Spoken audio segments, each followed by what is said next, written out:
And welcome back to Primetime News. And a special welcome once again to our viewers on TVJ International in the Cayman Islands and online at onespotmedia.com. Eastern parishes continue to face the effects of heavy rainfall, and there are reports that Monday evening into Tuesday morning saw several land slippages and impassable roadways in Portland. This evening, the story of a family in the community of Old Eden as they're left to pick up the pieces. Ramarda Lyons has our story. A father, his son, and their home at the end of a landslide. Inside, they've already managed to do some cleaning, but the damage is still evident. A refrigerator splattered. On the outskirts, footsteps imprinted on layers of mud. Monday afternoon brought two things: mud and water. As the rain poured, he decided to make some checks around the house. When he went around the back, the water began to pump up and pour down, coming down. And then he started to use a little picker to try to let the water come this side. But the dirt come down and dump up the house. Now, embrace. I learned to accept whatever come my way, you know. But the damage, unfortunately, cannot be overlooked. The loss is about 300,000.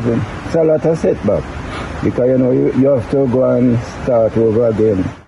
And still, a pile of mud lingers at the back like a stray animal. If the rain continues and it softens, there's the fear that all of this could make its way down. The European Union says the warming of the planet has repercussions on rainfall, with both droughts and extreme rainfall becoming more common. The Met Service predicts increased rainfall starting today through Friday, so the possibility of this crashing down is not far-fetched. From this month, April, we have a lot of rain, right through.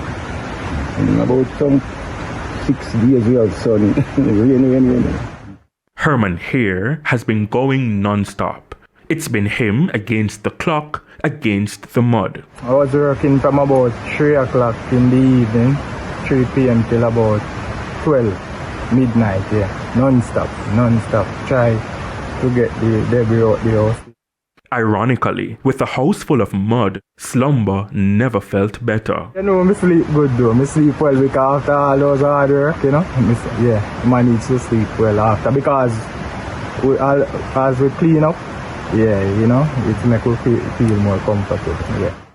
This is the best of the home. This video was captured before the cleanup, but there's still a long way to go. We just have to wait. So thank God for the sun has shine out. So we wait, and as it gets dried up, we can maybe get some manpower if we get any help with a tractor or stuff. That is tractor that make it better, Ramarda Lyons, TVJ News.